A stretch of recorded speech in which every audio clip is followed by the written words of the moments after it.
네, 그럼 이 정도 지식을 가지고 올해 수능물리원의 그 18번 문제를 한번 풀어보도록 하겠습니다. 그림과 같이 무한히 긴 직선 도선 A, B와 직선 도선 이제 A는 요 Y축을 의미하고 B는 요 X축을 의미하죠. 그리고 점 P를 중심으로 하는 원형 도선, 점 P가 있고 원형 도선 D와 C가 있습니다. X, Y 평면에 있고요. CD에는 같은 세기의 전류가 흐른다, 일정하게 흐른다. 예를 들어 만약 뭐 C에 I가 흐른다, IC라고 하면은 D에도 역시 뭐 IC가 흐르는 거죠. 근데 이제 방향은 어딘지 모릅니다. 같은 방향이 될 수도 있고 이제 다른 방향이 될 수도 있는데 방향 나중에 결정해 주면 되고요. 그리고 B에는 세기가 I0인 전류가 지금 X 방향으로 흐른다. 이쪽으로 이제 I0가 이제 흘러간다는 거고, P에서 C의 전류에 의한 자기장이 생긴 B0다. 요 C 때문에 생기는 자기장이 요 P점에 측정해 보니까 이제 B0라는 거죠. 그래서 B0가 이렇게 주어졌고요. 표는 이제 P점에서 AD의 전류에 의한 자기장 세기를 A 흐르는 전류에 따라 나타나는 것이다라고 되어 있습니다. 그래서 지금 A 전류를 이제 바꿔가면서 A가 전류 안 흐를 때는 요 P점에서 자기장을 측정해 보니까 네트 자기장이 이제 0이라는 얘기고, 그다음에 여기 I0가 흐를 때 플러스 Y 방향으로 I0가 흐른다는 때, 즉 I0 이렇게 흐를 때 요 자기장이 뭐 기억이라는 거고, 그다음에 마이너스 I0로 흐를 때, 마이너스 Y로 I0 흐를 때는 요 네트 자기장이 역시 B0라는 건데, 자기장이 세기이기 때문에 방향은 사실 우리가 알 수가 없는 거죠. 아무튼 크기가 이렇게 된다는 게 주어졌습니다. 이럴 때 이제 보기에서 이제 맞는 것을 골라라라고 되어 있습니다. 그래서 아까 제가 말씀드렸다시피 무한 도선 주위의 자기장은 요점에서 만약 D만큼 떨어져 있다면은 요게 이제 2파이 R분의 뮤0 I인데, 우리가 뭐 수능 풀 때는 그냥 K로 두고 R분의 I 이렇게 놓고 풀죠. 그래서 여기서는 이제 거리가 만약 D만큼 떨어졌으면 D분의 I 해가지고 여기 K 이렇게 이제 쓰면 되겠죠.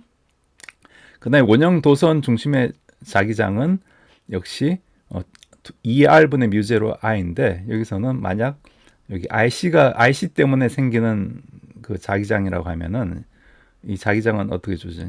B는 이렇게 요 RC 반지름 분의 RC 분의 어떤 뮤0 곱하기 요 IC 이렇게 주어지겠죠. 그래서 마찬가지로 그냥 우리가 그냥 아마 RC 분의 뭐 K 프라임 곱하기 IC 이렇게 놓고 이제 풀도록 하겠습니다. 여기서 뮤0 값은 진공에서 투자율로 4파이 곱하기 10만 7승이라는 걸 우리가 미리 알고 있고요. 이건 사실 이 문제에서는 필요 없는 얘기인데 정량적으로 계산하려면 우리가 필요하니까 이것도 기억을 하시면 좋겠습니다. 그럼 이 문제를 한번 구체적으로 접근해 볼 텐데요. 우리가 자기장을 구할 때는 이 자기장은 항상 그 벡터량이기 때문에 크기와 이제 방향을 생각을 해줘야 됩니다. 그래서 이걸 지금 X, Y 축이 있는데, 그 만약 이쪽으로 지금 I0 흐르면은 요점에서는 그 오른나사의 법칙에 의해서 즉 이렇게 요게 만드는 자기장은 이렇게 앞으로 나오는 방향이겠죠. 이렇게 나오는 방향이 될 겁니다. 그래서 우리가 오른나사의 법칙으로 이렇게 하면 되겠죠. 그러면은 이렇게 그 방향을 이렇게 생각하는 것보다 좌표로 이제 쓰는 게 편하죠. 그래서 X, Y니까 지금 Z축이 지금 나오는 방향이기 때문에 이 Z축을 나오는 방향으로 잡고 이걸 이제 그 좌표로 표현을 해보겠습니다. 직교좌표로 표현하면은 즉 A가 만드는 그 자기장은 우리가 이쪽 방향의 전류를 일단 플러스로 잡고요.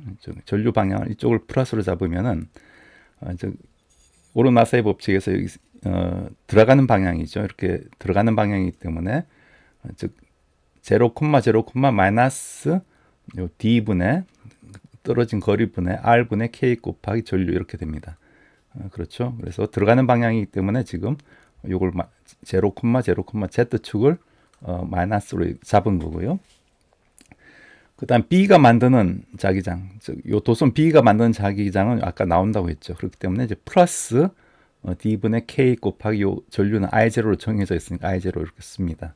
마찬가지로 도선 C가 만드는 자기장은 이 반지름은 지금 모르죠. 그래서 요 반지름을 RC라 하고 요걸 RD라 했을 때 RC분의 K 프라임 IC 이렇게 쓸 수가 있죠. 여기 뭐 지금 전류가 IC가 흐른다라고 봤을 때 전류 방향도 지금 요쪽을 이제 플러스로 잡겠습니다. 일단 편의상 요쪽을 플러스로 잡으면은 이 전류가 만드는 자기장이 요쪽이 지금 나오는 게 플러스가 되는 거죠. 그렇기 때문에 전류 방향을 이렇게 플러스를 잡고 IC 이렇게 쓸 수가 있습니다.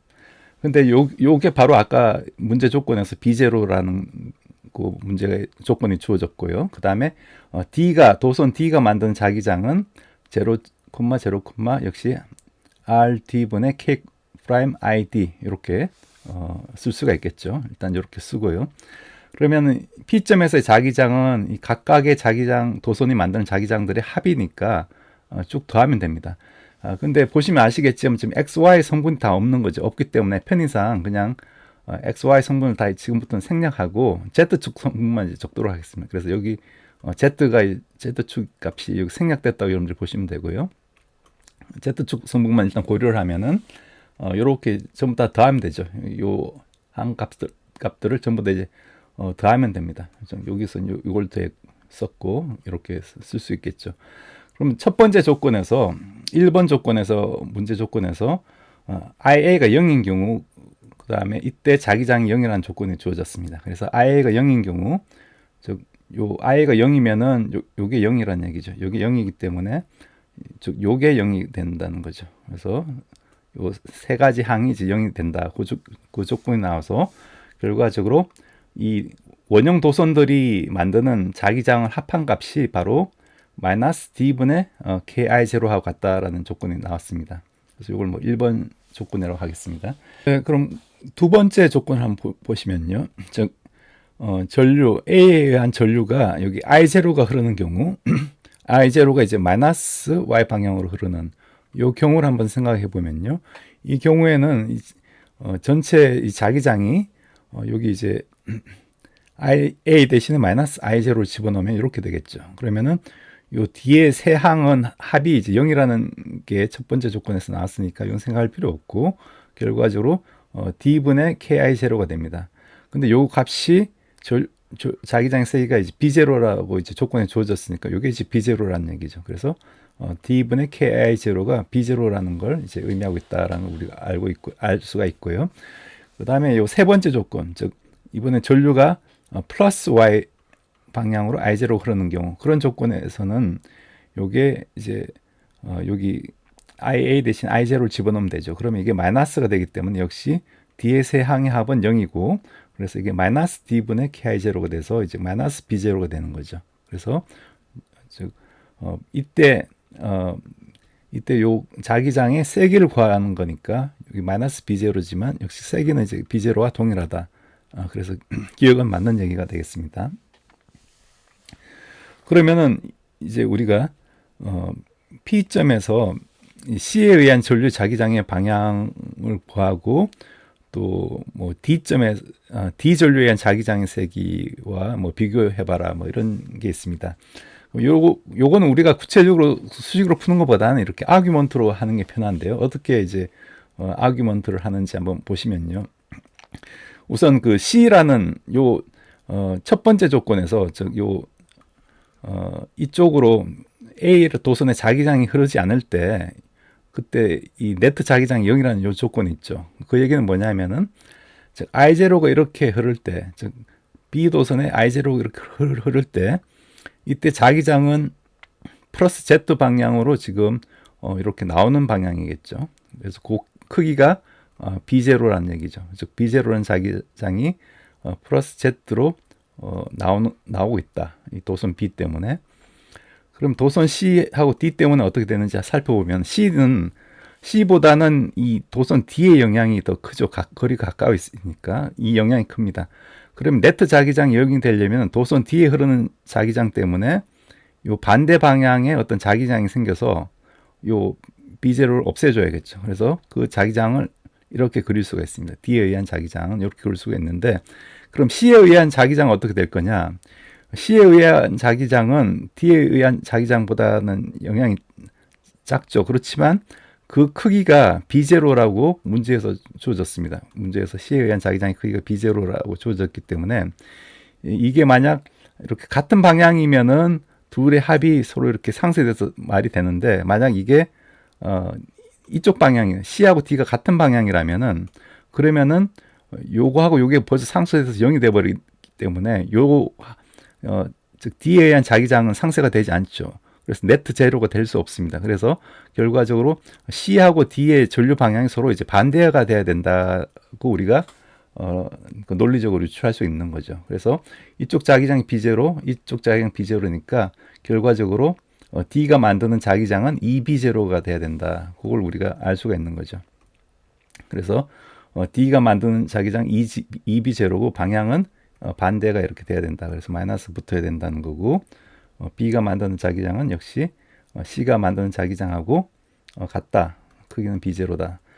그래서 문제 B를 니은 지문을 보시면 P점에서 C에 의한 전류에 의한 자기장의 방향은, C에 의한 전류장의 방향은 XY 평면에서 수직으로 들어가는 방향이 아니라 이렇게 지금 같은 방향이 나오고 있는 방향이죠. 그래서 틀린 얘기가 되고, D 전류에 의한 자기장의 세기는 B 전류에 의한 자기장 세기보다 크다.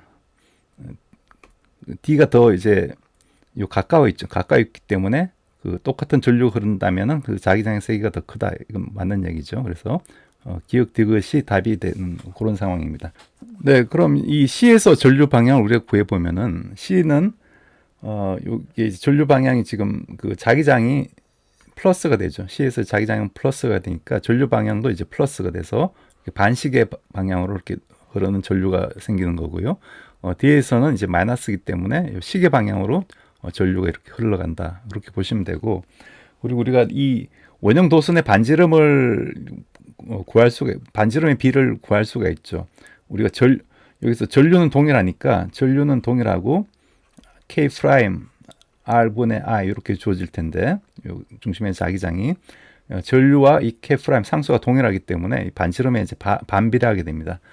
그런데 요 D에서 그 반지름이 작은 게 반지름이 이제 큰 거보다 요 자기장이 2배만큼이 크다고 했으니까, 즉 결과적으로 반지름도 여기 반지름의 비가 1대 2가 되는 걸 우리가 알 수가 있는 거죠. 요 작은 도선 D 때문에 자기장이 이제 2배만큼 더 커졌으니까, 즉 B1과 B2의 B가 우리가 뭐 1대 2면은 요거는 이제 R1과 R2의 B는 2대 1이 된다. 그렇게 해서 요 반지름도 물어볼 수가 있겠죠. 그런 것도 여러분들이 항상 기억을 하시면 좋을 것 같습니다.